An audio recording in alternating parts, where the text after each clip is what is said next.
My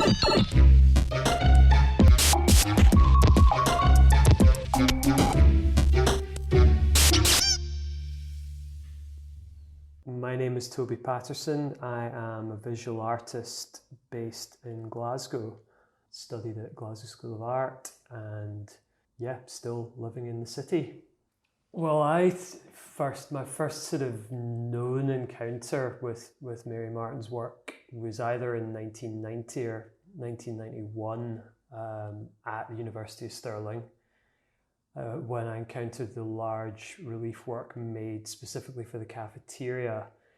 My memory is that I saw it in the cafeteria, but the records indicate that that is a false memory, and that it would have been in the Crush Hall at that point. So I think what I've done is I've sort of slightly overwritten my memory with original documentation of it, and it was also the case that I'm pretty certain I would have been hungover when I encountered it. I was visiting a friend who just started studying at Stirling. It really kind of struck me, I think probably because of the scale of it. My memory is it was a bright morning, so it was functioning quite well in terms of the format of it. It's this sort of long, sort of super landscape grid of sort of rotating planes at a 45-degree angle involving reflective stainless steel, which obviously kind of reflects different parts of the space that it sits in, reflects light in different ways, but sets up this, although it's not a kinetic work, sets up this sort of visual dynamic of movement, that the nature of the work as you sort of apprehend it as a viewer shifts as your position shifts.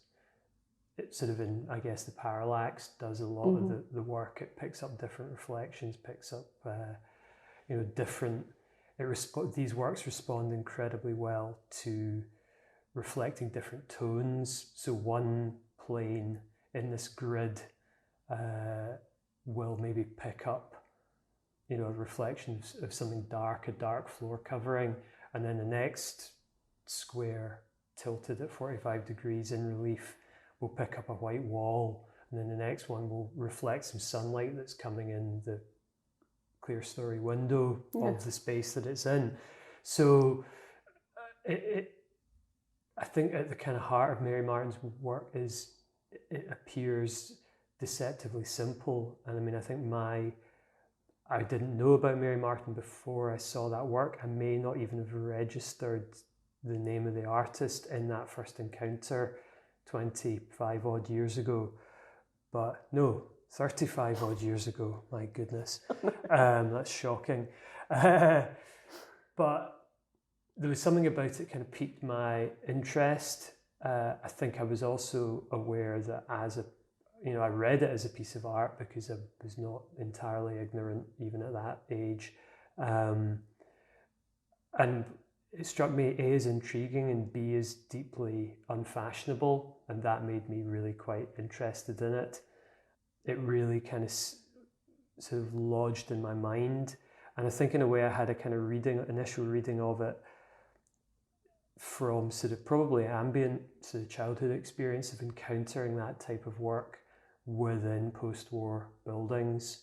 Right. And in a way that's a kind of key way to sort of position Mary's work for yourself in terms of how to think about where did this stuff come from, and that period of kind of reconstruction and the interest in finding an art that was kind of commensurate with that, the initiative of the welfare state, essentially. So that really, it felt to me almost like a kind of work out of time in the early 90s. And that to me was very interesting. But in my kind of hungover state at the age of sort of 17 or whatever I was, that it had a real sort of spatial and sort of kinesthetic effect on me as well. Yeah. And that really started a long a long-term sort of interest in her work and the broader work of the constructionists, and I've ended up particularly, being a huge fan of Victor Passmore, and I probably started actually looking at this work and probably at Mary's work in a kind of critical way, going, right, what is this, and is this any good? Because, as I say, the prevailing trends at that point, and I started art school in 1991, studied 91 to 95 at Glasgow School of Art, and this was diametrically opposed to what was fashionable at that point. Right. And by the end of my studies, I loved this and I hated what was held to be fashionable. And I've learned a lot from looking at it, but that was really the kind of core experience, or the sort of foundational experience of her work, and in a way developing my own reading of this particular sort of strand of kind of post-war abstraction, like kind of came from that initial experience in the early 90s. Right. Well, that's quite interesting actually what you've just said, because like some of the other people I've spoken to thought it was part of the building. They didn't realise it was a separate piece of art because it fits so well in that kind of time when the building was built. It looks, but then other people have described it as a real alien object and like said it could be from the future. Yeah. It's so weird that it doesn't fit, does it? It doesn't fit in kind of a time frame in that respect. You said it wasn't fashionable then, but it seems to be incredibly fashionable again now, that kind of style. Yeah, no, absolutely. But that's kind of the way that cultural wavelengths work. I mean, I've been looking at this work actively for, and the architectures that are, historically kind of parallel to it for, 25, 30 years. Yeah. And I've seen the interest in that sort of become, popularized and mainstream. And that's the way that culture works. Does that put you off it? It works a bit? in cycles. No. I mean, I will always, in the way that, my parents bought brown Victorian furniture in the sort of 1970s.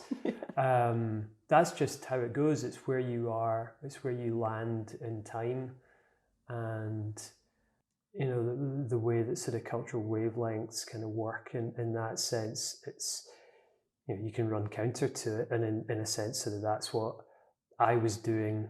I guess I was to a degree an early adopter and looking at this, but already in the decade prior to that, in the 1980s, as people were kind of grappling with what was happening with culture and a turn to sort of postmodern readings of how sort of culture was evolving and developing, or kind of probably more metastasizing or something like that, and becoming sort of odd and hybrid in a lot of ways. I'm inevitably looking at this work from, in sort of cultural theory terms, from that position. It's like I can't be a capital M modern artist, because the era has rolled over, and did so when I was still a child in kind of real terms. So what happens when you find essentially a kind of a cultural artifact from another age that is sort of so close to yours in time, but seems like it might as well be from 1,000 years ago. Yeah. And that's really Mary's work sits right in that spot for me, that it's hugely appealing for a lot of different reasons that we can maybe go into, but is also sort of seems tantalizingly distant, and the context that sort of brought it into being is so long gone in sort of social and political terms that it feels incredibly sort of melancholy and really kind of intriguing. And in that sense, there's this nostalgia is an interesting sort of notion to kind of grapple with, but it's, I was born in 1974, and Charles Jenks dates the death of modernism as being the demo. I mean, I didn't always agree with Charles, but the demolition of the Pruitt-Igoe flats, Minoru Yamasaki's Pruitt-Igoe flat, as being the kind of point that's the end of modernism. Right. And in a city like Glasgow, where a lot of that infrastructure that was designed in the 60s but built in the late 60s and early 70s, there's a point in sort of 73, 74, when that, as a result of not just kind of a change in cultural climate, but also geopolitical impacts of the oil crisis, for example, that initiative stopped. It just ground to a halt. I mean, 100 yards from here, there are unfinished structures from 50 years ago that are just in stasis. And that's kind of what I grew up around, like a Victorian city with this sort of, modern incursion sort of into it, but unfinished and unresolved. Right. And this city sort of bears the hallmark of that to this day. My children are growing up in a city that, right across the street from here, we have just a gap site lying empty, full of puddles, that until a couple of months ago you just have cars parked on it. And that's my memory of Glasgow: derelict Victorian buildings, sort of piecemeal redevelopment. Mm-hmm. And that's the context that I've sort of lived in for most of my life. So to then go out and try and find clues to why things are like that, and to find such a sort of rich seam of thinking to be done around kind of works of art. That's really, Mary's work kind of looms pretty large for me in that, I'm not so actively engaged in those processes now as I was maybe 20 years ago, sort of when I was laying the foundations for my practice as an artist. But all of this completely underpins what I do and what my worldview is and how I look. Everything I do comes out of looking at built environments, places that we sort of occupy,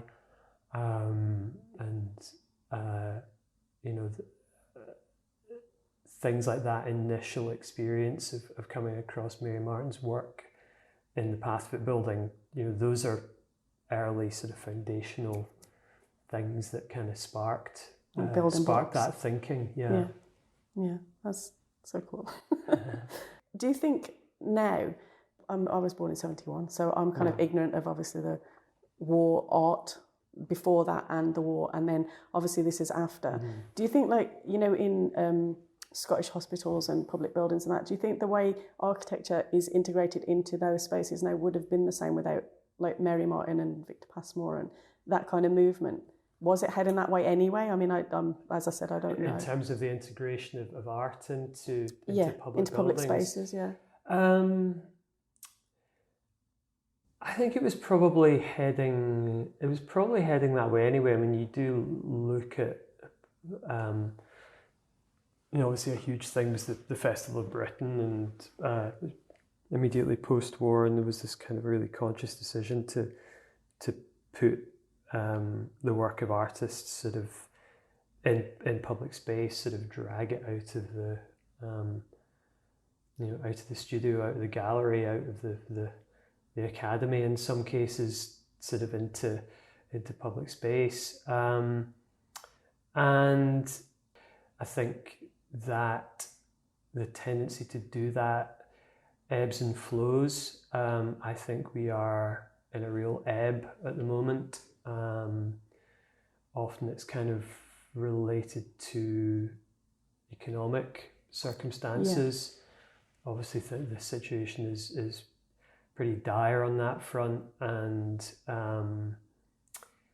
we've certainly never actively managed to establish in this country a sort of percent for art type thing, scheme like there is in Europe and even sort of in parts of North America.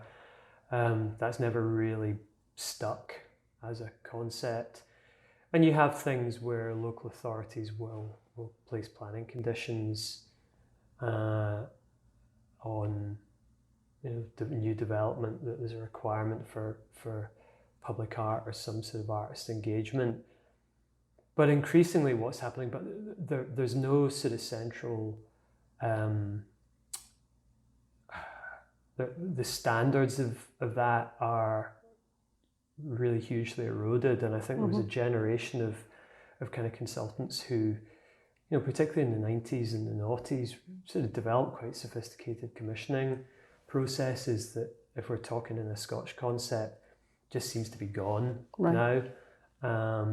And what you're getting is architects saying, "Oh, we'll just do the public art as well," and they make something that looks like art, but that's kind of what I was getting at. What is, like, because this whole movement, is it art? Is it architecture? That's the kind of question that I was struggling with a little bit. I mean, I'm kind of going around the houses to say that I think in some ways, and certainly in post-war terms, some of like the way that Mary Martin expressed how her work interacted with architecture, it was kind of a high watermark of sophistication. Yeah, that's what I mean. It not kind of been done before in that way. Yeah, it's not the kind of turd in the plaza approach. I mean, as wonderful as they are, sort of Hepworth and Moore, oftentimes those works were very sensitively located, but they were an object placed in space, and there's a sort of different level of sort of integration that other artists sort of working in this realm achieved as well. And I mean, Passmore's an interesting one, again, another conversation. Yeah. But this sort of work being kind of integrated often kind of in a sort of physical way into the architecture, but working in concert with it. Architecture and art being sort of supportive of each other in terms of building a place, like expressing a context and giving an identity to a building or a location. For my money, like she really developed quite a kind of sophisticated take on that.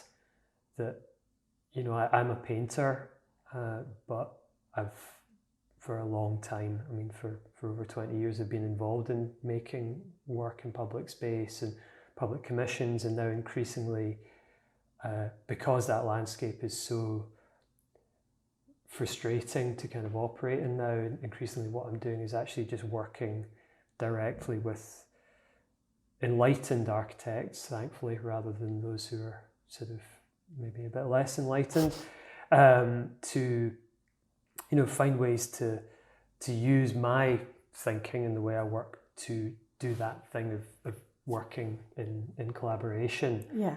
Where you're elevating an architectural scheme, you're not kind of pitting the art as a sort of contrast or counterpoint to architecture. You're actually trying to kind of slipstream everything so it elevates the experience of a place. And I'm particularly interested in the idea, and in a way this kind of slightly goes back to what you're saying about people's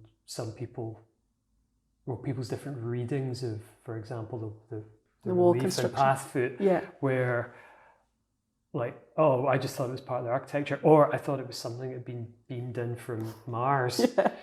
It's so sort of, it's really sort of interesting that, and I personally, I like the idea at the moment of kind of working quite stealthily, where you have a distinct role as an artist, and you can see when you're in a process, oh, things are happening differently because I'm round the table and pushing certain ideas, or developing a color strategy or something, and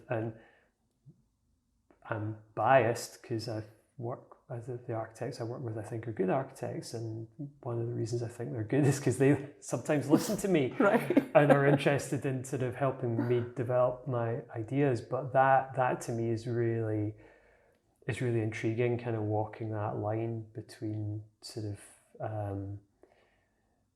how do you it's the polar opposite of the kind of, there's the blob on the plinth.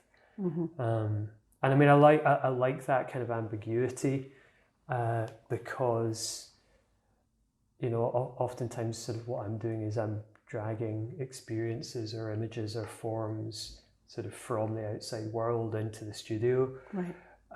and oftentimes projecting them back out there, whether it's through conventional exhibitions or into sort of commissions or whatever. But I also really like the idea of putting ideas back out into the world that just kind of quietly get subsumed, and they're subtly kind of building the landscape in a way, and they're just tweaking things slightly. That to me is more interesting than doing something. I've made probably fairly bombastic public works in my time as well, and that doesn't really sort of appeal so much. I mean, there's a story around a Passmore work, a relief work that is in a building at Newcastle University that I think it was about sort of 25 years ago. The building was being refurbished, and this work was conserved while the building was being refurbished, rehung, and then the stairwell it was hung in was redecorated, and the painters painted the work. And had no concept that it was not just part of the physical fabric of the building. Wow. And in that sense, there's something around,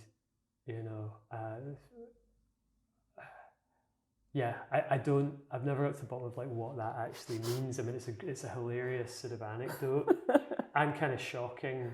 What happened as to well. it? Did they restore had to it? conserve it again. I had to go and be completely. I mean, it cost them an absolute fortune because I think it was like oil-based paint. I mean, just unbelievable.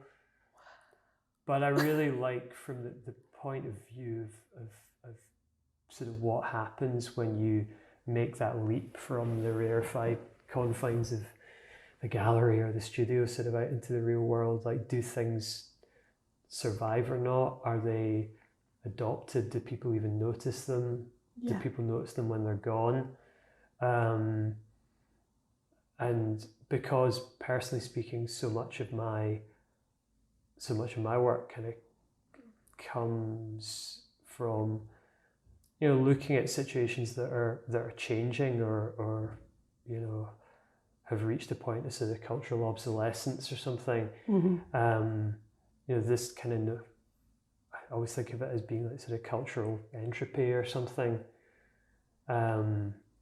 where so all of a sudden there's a whole era of architecture that's just it's all gone. Yeah, almost all that's gone all of a sudden. And the same thing can happen when you integrate art with that. The same thing can happen, and I think that's to go back to sort of Mary Martin's work. I mean, that's really what I felt when I first encountered the work in the Pathfoot. It was like, here's a message from another time. And I just found it really intriguing, and it's kind of been it's been one of the kind of sort of foundational sort of visual and spatial experiences that kind of informed me when I was working out what I wanted to do. Post being in education, going, oh God, am I going to try and be an artist? That was something that was kind of in there as an option in terms of an angle. Right. Yeah. So she's been very kind of influential in that sense. Yeah. Did it, like, the architect that built Pat Foot was fundamental in getting her as an artist, as one of the artists, to contribute to the work there, I think. Yeah. So would that be a sympathetic? Yeah, I think so. And I think it was also the case that the principal It's very was adamant that, you know, it's been really nice when I worked a couple of years ago now. A couple of works of mine were bought for the collection, but then there was a discussion around the idea of making something that responded to the context of path foot, like tailoring something, making something specific for the building. Yeah. Not necessarily, although the works were made with specific locations in mind, they are not 100% site specific. They could move, they could get taken down and go into storage and then pop up somewhere else. Right. I mean, that was always the intention, in a way that happened in a sort of an inadvertent sense with Mary Martin's work. You know, obviously wouldn't have necessarily been her intention that it moved to its current location, and I would agree with you that it's maybe it being at the relatively high level it is, you don't get the full sort of impact of it. Yeah. But I like that idea of, you know, semi-site specificity, and yeah, I think it was so interesting sort of engaging with Stirling University and the collection. That, again, we're talking about sort of signals from another era or something, and I don't mean this I mean this in a really sort of admiring way, that there's something about how that collection operates and how the university sort of still supports it, even though, you know, there's not necessarily active creative, not necessarily a lot of funding, not necessarily sort of actively kind of creative courses that might relate to it, but it's seen as being for the greater good, you know, in a context that, you know, yesterday Creative Scotland announced that there's no more public funding for individual artists. Yeah, it's horrendous. You know, it's absolutely, it's catastrophic. Probably. It's devastating, and I suspect what it is. It's a strategic gambit on their part to basically embarrass the Scottish government into doing something. Actually, flipping doing something. Yeah, I'm going to try not to swear. Yeah. But yeah, I mean, it's an extraordinary position to have got into. So to find an organisation like the University of Stirling where they go, right, times are tough, but we're maintaining this. Yeah. And it's got at the time I was there, a sort of, just over 50-year history. Again, we're back to that kind of, self-obsessed inflection point of the the early 70s, where you're like, things kind of changed, but that was a change. That was positive change, and that was a positive change that had come out of, I can only presume, a couple of decades of sort of development of the public realm in the broadest sense. So to see that collection sort of still there, and then to have this work that is really, I mean, it is the most sort of talismanic work in the collection. Sort of, it kind of anchors the whole thing. Well, between that and the Hepworth, I guess. Yeah. These two very different approaches to how you make work for architectural space, or relate work to architectural space. It feels very significant, and it was nice to kind of, be able to kind of meditate a bit on that in my relationship with Sarah Bromwich and the team there when we were developing the new works that I made that are now kind of embedded or dispersed sort of in the building, and were consciously located in a way that plays with that notion of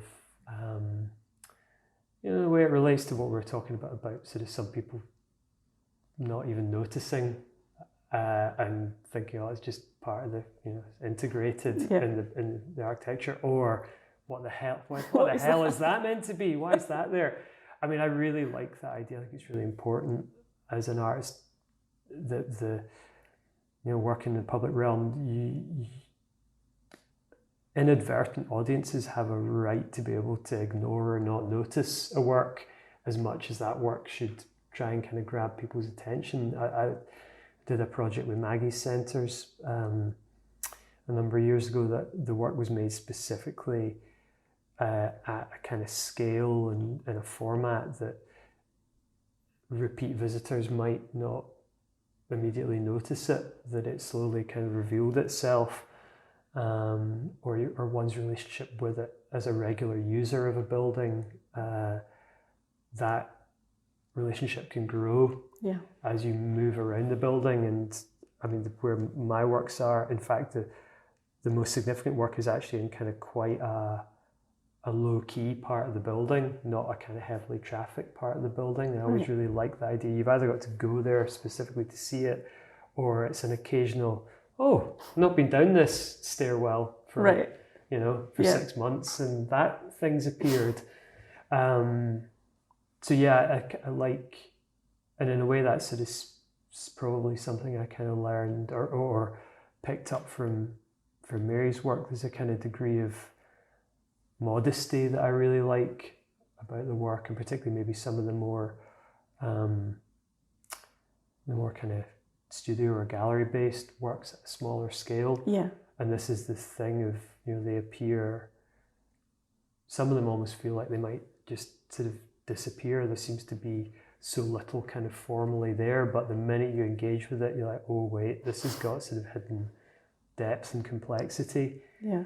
And the flip side of that is you make a work that is of a scale that to some people's eyes it just disappears into the architecture. It's another form of kind of invisibility or sort of stealthiness.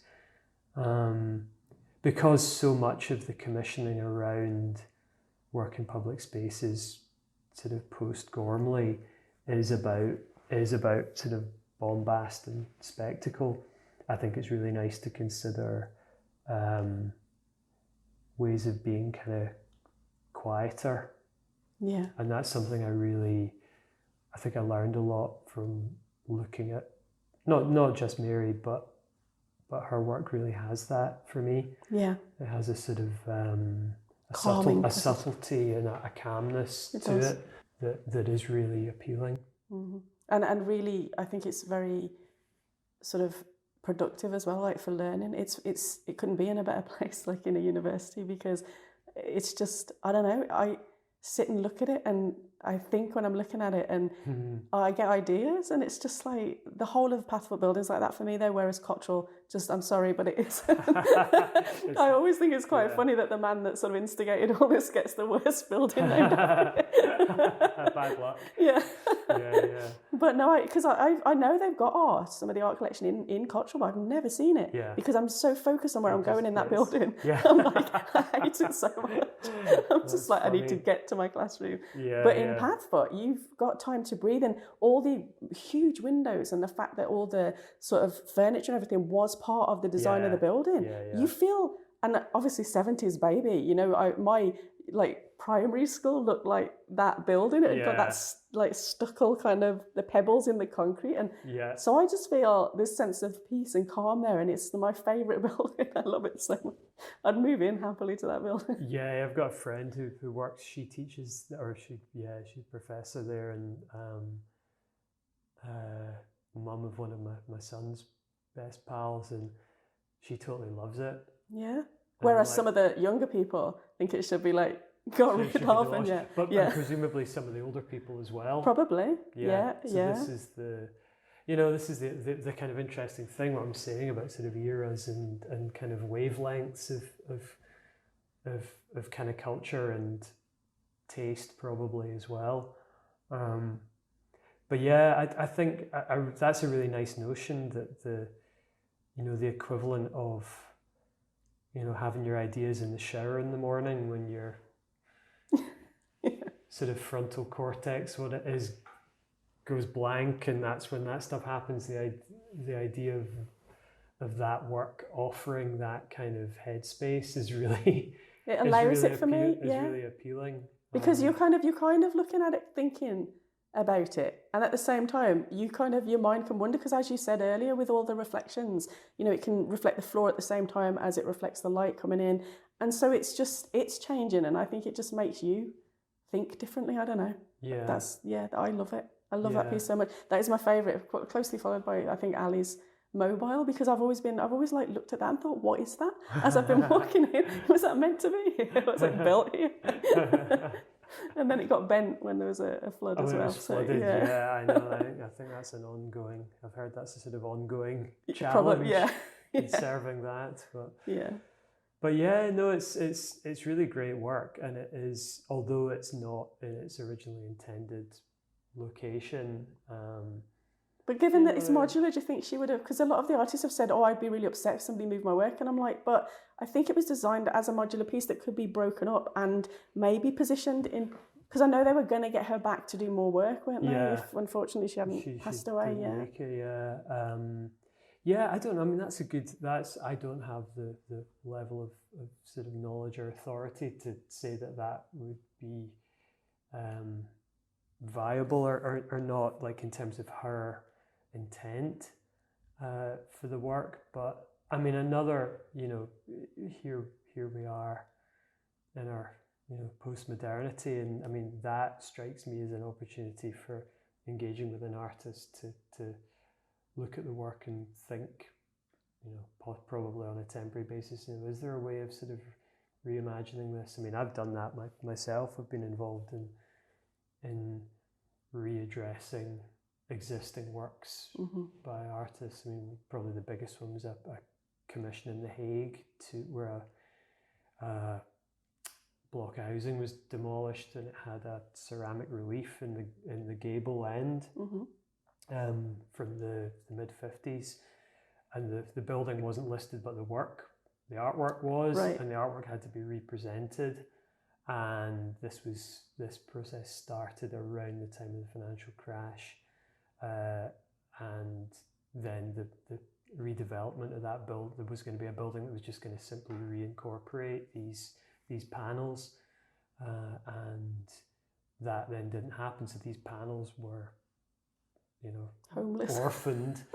But there was still a condition that they had to be represented publicly. Right. So I then got the commission to sort of think about how we did that. And I mean, it was, there was one bit of it that was essentially like a big chunk of gable end that weighed about 6 tons. And I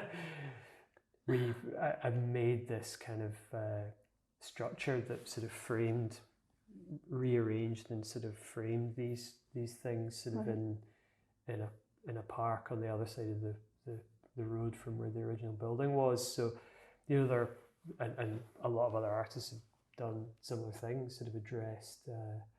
I should say the artist's name was Jacques Van Rijn.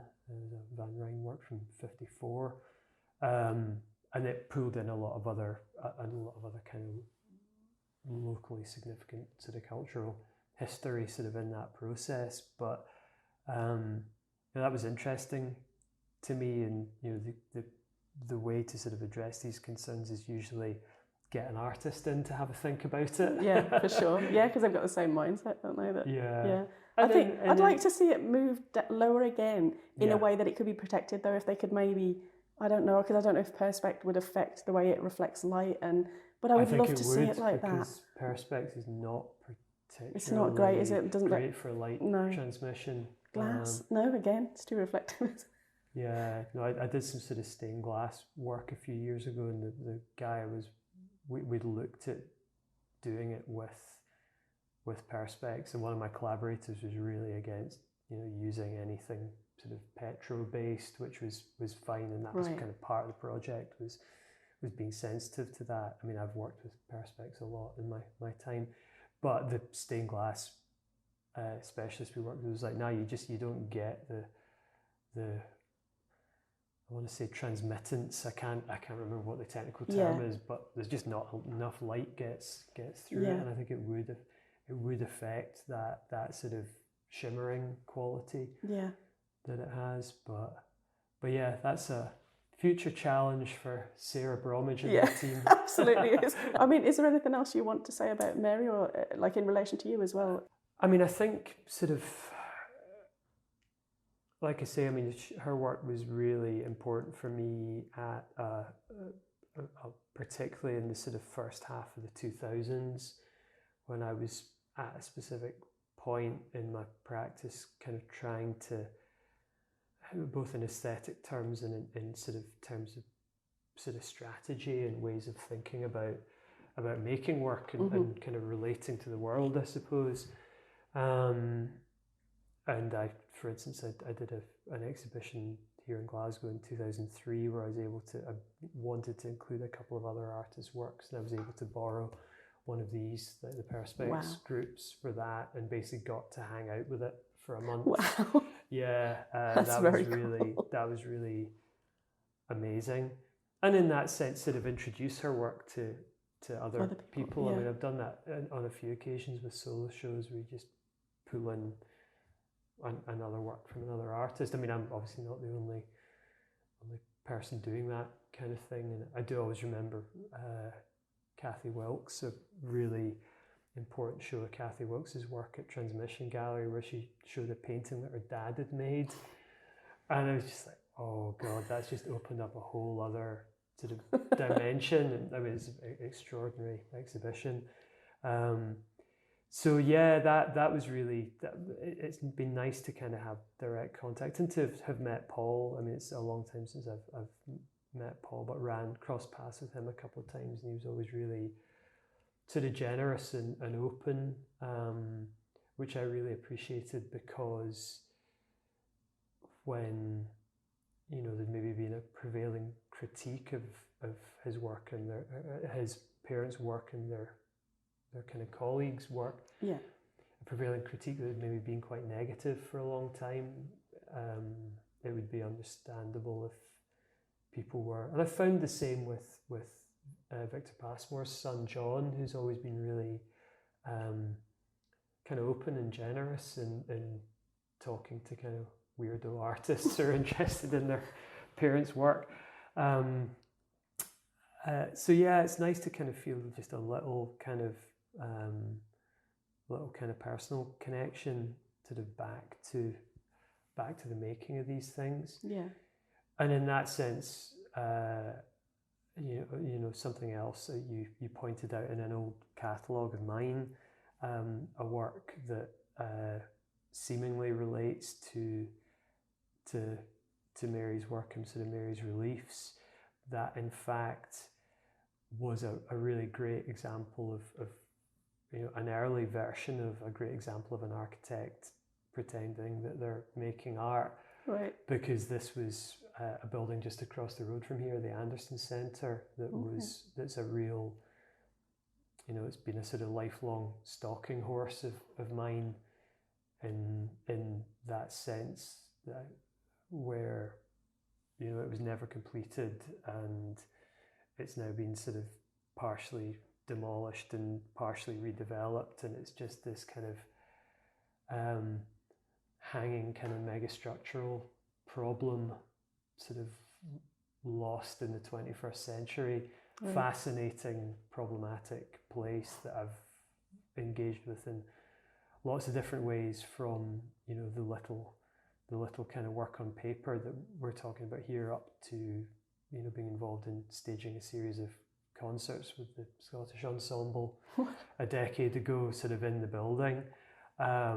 It's a really fascinating place to me, but there's a section of it that was demolished about 15 years ago that had essentially fake concrete versions of Mary Martin reliefs, the planar reliefs. Is that what that is then? That's what that is. Right, so that's a kind of recording of this sort of, you know, bastardized version of her work without any of, there's no kind of they didn't reference formal it rigor to it. Right. It's just a textural idea that's been pinched and applied in 72, 73, something like that, to one part of this building. And that's now all gone. Right. I was unfortunately away when I was wanting to kind of save a section of it. Yeah. But it wasn't in Glasgow the days that it was being demolished. So again, that sort of tension between, that cultural tension between sort of art and architecture, and essentially plagiarism. Yeah. And how cultural concepts become mainstream and diluted. Yeah. In the way that 30 years ago it was really interesting to go to Trellick Tower, and of course I was at the right age and stage in my life to find that kind of interesting and intriguing, and for it to be a novel thing to do. And now you can buy a plate with Trellick Tower on it, and flats that nobody wanted to live in 30 years ago are now worth £500,000. That's how it goes. Yeah. That's how these things go. And in that sense, I'm it's always nice when artists that I like, and I at least from my perspective, were maybe languishing in undeserved sort of marginal obscurity, I suppose, that they become part of the lingua franca again. I mean, I always remembered sort of 20 plus years ago, I was lucky I kind of won an award and had some money for the first time, and sort of paid off my student loan and thought, what could I do with the rest of this? And I could have bought actually I would have had to spend the entire prize on it, but could have got like one of the big 4-foot square Passmore reliefs. No. The synthetic reliefs. I think they were like about 25 grand at the time. They're now like 150 grand. Yeah. Regret that decision. Damn it. Actually, I don't, because I would be bankrupt if I'd done that, and that prize basically sort of allowed me to keep doing. Yeah. Set me on my way. But I've got a Passmore print. That's as far as I managed to go. And I did always manage to get. I did always mean to try and get one of the little kind of multiples that Mary made. I know I've got an old acquaintance, Sam Gathercole, is sort of interesting art historian. That's what I spoke to. Yeah, you spoke to Sam. Yeah. He's great. He's a good guy, and he's got one of those. I was like, I should get in touch with Paul, see if he's got any of them left. Yeah. Because it would be nice to have a Mary work. I'd love to live with one. Yeah. Stirling's not quite as close as I'd like it to be. When was the last time you saw the wall construction piece at Stirling? It would have been probably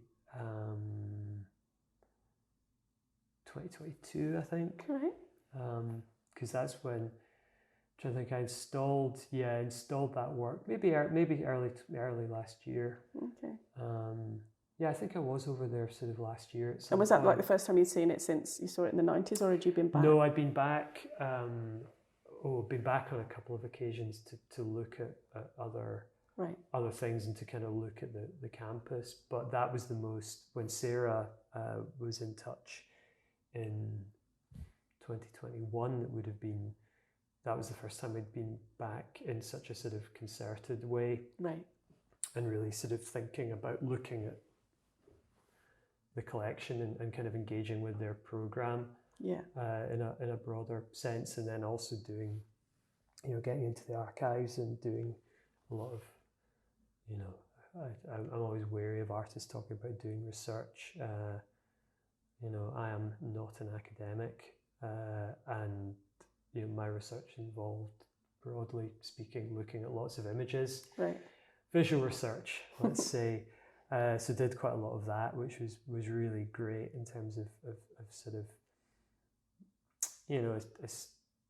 establishing a bit more knowledge about the context, and particularly about Pathfoot and the foundation of the university, because it was important for me to kind of think about what I was talking about earlier in terms of that idea of the legacy, Yeah.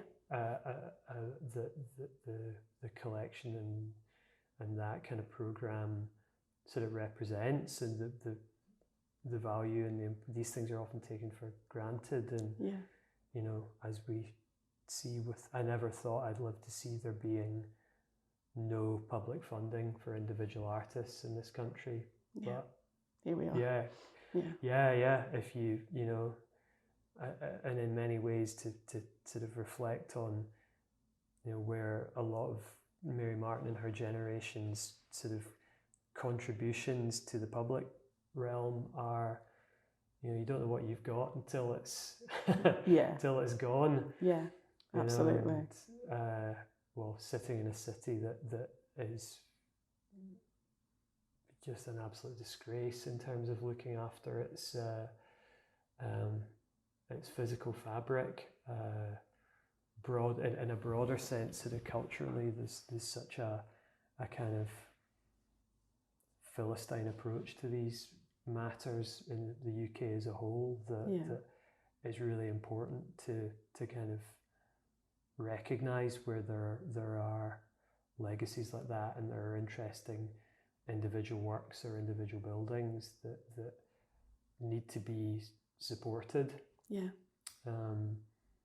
And yeah, I mean, especially for me, because that work of Mary's looms pretty sort of large for me in sort of forming my ideas. So yeah, last thing I'd want to see is it have to be sold off and disappear into a private collection or something. You know, obviously, I can't see that happen. Yeah, I don't think Sarah's like a good guard dog for all that art collection. Yeah, I that's sort of performative alarm bells. I emphasize, I don't think that's going to happen. But you never know. I mean, yeah, I can't remember where it was. Was it a school that had a Hepworth?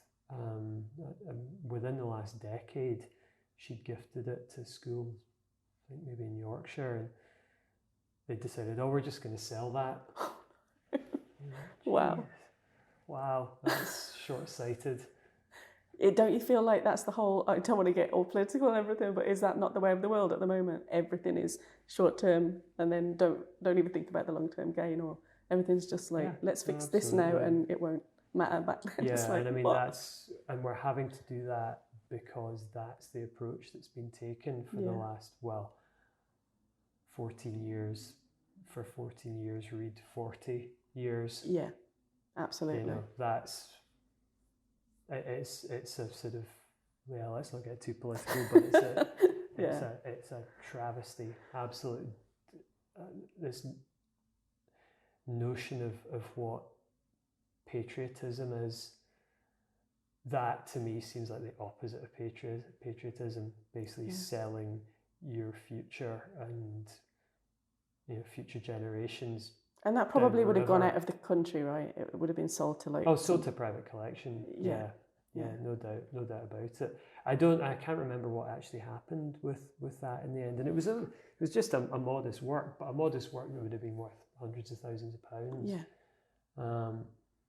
And it's tricky to say like, oh, well, you know, kids need books at school, and you know, people are, the zero-sum nature of that argument about like culture being, when there's food banks everywhere, culture being a luxury, I think misses the point massively. And it's like, I agree. Especially during COVID. I mean, I think people seriously appreciated a lot of different arts during COVID that they had that they'd taken for granted. They didn't really. Yeah, I think so. And similarly, I mean, not just kind of art and culture, but sort of public space and nature, and you know, and I hoped that would shift. Something didn't stick, did it? I hoped it would. I didn't expect it would, and of course that's come to pass. We just reverted back to where we were, but yeah, it's a battle. I mean, it's, as I was saying earlier, you know, being being an artist of any kind is, you can't avoid it being a political choice, because it's not a rational choice in economic terms, and short term. everything is decided on that basis. Everything's been decided on that basis for decades. I would argue, hey, that's not worked. Yeah, let's change it. Should we try something different? Yeah, that would be I good, don't wouldn't know. it? I just turned 50, so I don't know how my reserves of optimism are these days. Right. But it's, yeah, and that goes back to, you know, the power that resides in the work of artists like Mary Martin and their contemporaries, is sort of capturing an element of that, a spirit of a different way of thinking about the world. Yeah. And of course that echoes right back to a lot of this work's sort of source in Russian constructivism, and to a slightly lesser degree de Stijl and other sort of avant-garde movements. You know, that I think that's why there is an enduring appeal for both that sort of work of 100 years ago and then work of 50 years ago, that sort of idea keeps bubbling up in different forms. So yeah, we'll see where it goes next. Yeah. But it's lovely to have, you know, it's lovely to have in Scotland a work of that significance. Yeah. You know, it's not far from here. I need to come and visit it soon. You definitely do. You're welcome anytime. So can I just ask like one final question about your relationship since you first saw it to like now? How's your relationship with it changed, having done all the work you've done and obviously experienced all the life you've experienced? Oh, that's an interesting question. I'll be honest, I'll say I think I'm very glad it's conserved and on view. I would, to maybe pick up that thread around, you know, is there a way of sort of reimagining how it's presented? I have a gut feeling, and I don't know what the solution would be, but there may be better ways of presenting it, making it more prominent and more, you know, aligning it maybe more with the artist's intent. That's not to say it's, you know, it's sort of practical and it works where it is, but I can't help but feeling that maybe there's a way it could be dialed up a little bit. Yeah. But beyond that, I think where it sits and setting that, it's not really a critique, it's just a sort of exploration of, you know, I think it's important for collections to continually revisit the works that they have. And, you know, it's funny, I haven't been since this happened, but I've got a work in the Scottish National Gallery of Modern Art at the moment that's hung next to a bloody hell Liszewski. Somebody sent me a message the other day, it was like, check this out. You know, that is, you know, there's a few sort of life achievements I've had, and that's probably in the top 3 now. Right. So okay, that's quite something. So yeah, in that sense, and that's part of an exhibition that is looking at works of different eras in the National Collection and placing them in relationship to each other. But I think probably now, like what's so different now for me, and in terms of, I think I say it in a sort of initial way in the essay in that Camden catalogue, that looking at work like this has helped me refine my looking in a broader sense. So I think the way that I would approach looking at that work of Mary's in a much more holistic way now, in relation to, yes, her other work, the milieu that it came out of, but also the architectural context. And that's what I get most of from it now, is understanding that building in a way that there's no way I was too ignorant and young to really understand that building the way that I do now. And seeing that work in that context, and not just the room that it sits in, but intellectually being able to kind of project your thinking out into space at a large scale and how it sits. It's so interesting. Yeah. I'm thinking about it now. I'm like, oh God, I want to come back on a nice day and and not have any work agenda. Yeah, and just sit. Yeah, come and have a cup of coffee with Sarah and just hang out and have some ideas looking at it. Yeah. Because this is also the curse of, the curse of the artist. It's like I've been to so many amazing places through my work, but I'm usually working. Yeah, it's a different head on, isn't like, it? oh, you're in Mexico City. You've got one afternoon off. Enjoy that. Otherwise, you're in the hotel or in the museum painting on a wall. Yeah. So, yeah, as I getting to this sort of midlife zone, well, yeah, maybe we need to do a bit more of that, just leisurely. Yeah. Leisurely experiencing, and nice to have, obviously everyone has sort of works that they sort of experience, or I hope so anyway, that throughout their life at different kind of stages, and build a relationship with. So yeah, it feels like an ongoing thing. Yeah, it very much does, which I love. I love that it still feels like that for people, and that the new generations coming through Pathfoot are exposed to that. And because my opinion's changed of it since I've got to know the artist and how it came about, and I think it does when you know something more deeply. Obviously, you change the way you feel about it. But this is also the other thing that comes in. It's really a salient issue in sort of public art and public art commissioning, around sort of knowledge and education, and I think we need to fight for art, not necessarily to be easy. Yeah.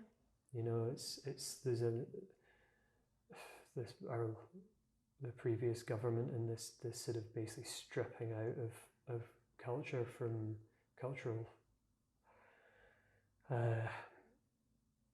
subjects and humanities subjects that are from the curriculum is only going to make things worse. This expectation that art's a thing that kids do, and therefore it's a simple thing. And if I don't get anything from it, or I don't understand it, then the problem is with the artist rather than the fact that I've not been. It's probably a very snobbish position to take, but you got to fight your corner. Absolutely. People are being shortchanged. Yeah. And what's something that's so lovely about work like Mary's is that it does a bit of a kind of 1-2 on people, because if you do get as far as engaging with it properly, because like my experience, it's like, gosh, there's not that much to this. This is very simple. But I'm kind of there's something else going on here. What is it? And you dig in and you get kind of drawn into it. And like I was saying at the outset about something appearing obdurate maybe, and resistant, or not just being a Banksy going, here's my idea. You got my idea in 2 seconds. Yeah. There it is. Yeah. All on a plate for you. I mean, Mary's work is the epitome of like, don't judge a book by its cover, isn't it? Because you look at it and it's not what you think it is. Because I thought it was simple. You're right, you do. When you first look at it, it's just... You're like, is that it? It's a bit of metal, a bit of weird shaped metal, and then you're like, oh, hang on a minute. Yeah. There's a pattern in there, and what's it do with reflection? And how does it relate to what surrounds it? And yeah, so, I mean, I think it's sort of, she's a really great example of somebody that had this, she didn't have long to make her work and develop her practice, but there's such sort of depth and complexity in it, and I think it's still relevant and inspiring. Yeah, I agree. It nearly had colour in it. Nearly did have perspex in it at one point. Oh, did it? Yeah, some of the research I've been doing on it. Yeah, right. she did consider that at one point. Oh, you know something that happened to me recently, a number of years ago, was I'd always been really intrigued by the Oriana reliefs. I don't know where are they. The it's not in here. The work that was made for the cruise ship. I don't think it's in here because it'd be. And I went to see, and I'd only ever seen black and white images. I mean, there's colour ones in here, but they're not like reliefs there. Yeah, so I'd only ever seen these images. Right. And I'd never thought, I hadn't really thought about if there was any colour content. And when I went to, just when the V&A in Dundee opened, I went to see the Ocean Liners show that was on. I saw that, was good. And then they had a brochure for the Oriana in a vitrine. I was like, oh God, wow, the Oriana. And then went through into another gallery. I was like, oh, we got the maquettes. Yeah. And they're this colour palette that I was like, where did that, really not expected. Yeah. So that was a really nice thing, because that was, I thought I knew her work pretty, not comprehensively, and certainly not at an academic level, but I knew it pretty well. And that was just a complete curveball. Have some colour. Yeah, that was so great. But I'd always really loved those works, and I mean, we hilariously, my family and I, hilariously had a chance to be on a cruise. Friends are in a band who they did this thing where they were playing on a cruise ship in the Mediterranean, and we managed to kind of wangle a trip. And it's just like you're walking up the stairwells in this horrible vessel. I mean, it was an amazing experience, and it was super fun. But just as a sort of environment to decide to place yourself into, Jesus Christ. But then just like stock images in these stairwells. Yeah. Of like, there's an elephant swimming. Yeah. There's a sunset in Amsterdam. It's like, don't you feel like in some hotel rooms as well, though? You're just like, how do you even How many Monet prints did you buy for this? No, it's not. Yeah, that's not fair. I was just looking at Renoir, probably. Yeah, I think it was probably Renoir. But how many Renoir prints did you buy for this hotel? How many rooms have we got? Get 360 of those. Oh God, I know. And I mean, I've tried at various points to, in that way of in that sort of liminal zone between, is it an artwork, is it sort of mechanically reproduced? Yeah. Trying to fight back a bit and find ways to sort of get things to happen. Yeah, it's pretty tough. But because nobody likes paying artists anything. Yeah, nothing's changed there. But it was just like, oh wow, imagine like this had been. I mean, I think any self-respecting artist would not have wanted to engage with that context. Right. I think the Oriana was quite a kind of elevated. That's when we cared, wasn't it? Though it was when we cared about what we made, and and now it's just like, just pull down how much money can we make from it? Get on Getty Images and just print a photograph of a lion. It's very weird. So yeah, it feels like an ongoing fight, but yeah, it's really interesting to kind of reflect on these artists, and it's nice. It's good. You get requests like yours, and you're, oh, I've not thought about that for a while. You get back in. There's always something new to discover in there. Yeah. I actually found there was not much research on Mary and Kenneth, really, and like when I was looking into things, I was trying to look for podcasts or books, and there really isn't that much. Like there's like there's like a core like little thing, but there's really not a lot. And I thought that's a shame, and that needs to change. So I'm working with Sarah as well now, just to try and get all the individual artist interviews to get into the archives Yeah. and make sure that all this stuff gets. Yeah, that's really good. And I mean, there's also sort of in her terms, and it was something that I think kind of pissed me off initially when I kind of started looking at her work was, you know, I was like, why?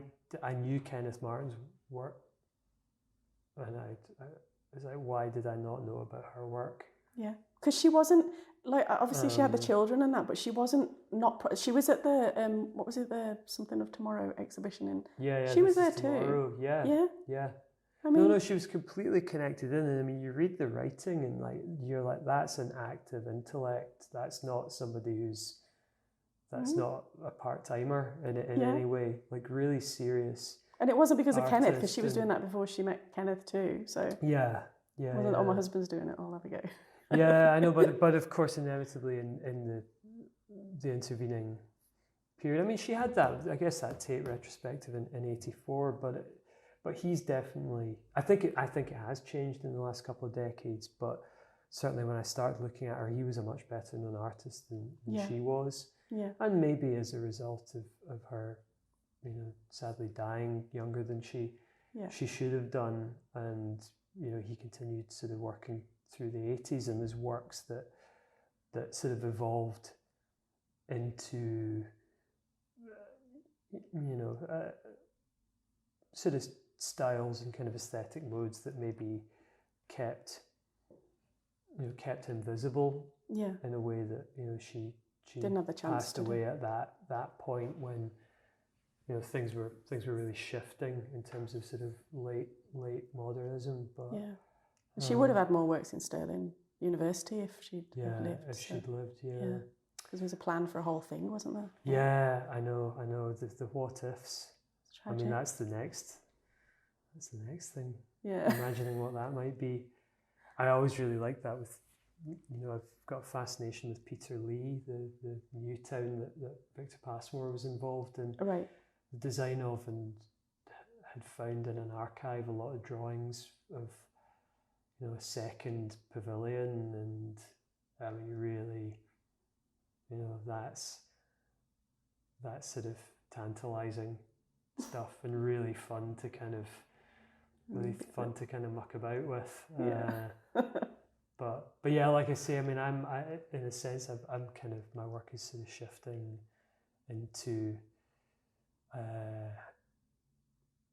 you know, probably sort of more autonomous, less sort of responding. Spent 25 years kind of responding to contexts and situations and experiences, and I've probably kind of come back into the studio a bit in recent times, and I'm much more like, right, well, what am I gonna do for the next 20 years? Yeah. So there's a bit of kind of realignment going on, but in terms of my work, but there are things I've learned through, you know, an engagement with the work of people like Mary Martin that just continually sort of resurface. It's like these are core interests, and they kind of manifest in different ways at different points. Yeah. And as a way of kind of, you know, that sort of Gadesian notion of sort of thinking machines, I've kind of oddly kind of using a grid that like found her work really, you know, you can look at an individual work and you can sort of think things through by looking at it, whether in a sort of loose ambient way or in a sort of compositional problem solving way. Yeah. It's, you know, there's a kind of weird utility to it as well that I like to think that, you know, that might have been appreciated, that using these things as sort of tools to, you know, generate new ideas. So yeah. It's great stuff. I need to come back through and visit again. Yeah, you definitely do. And thank you so much for talking to me today. It's been not at all, really pleasure. Really lovely. Good fun.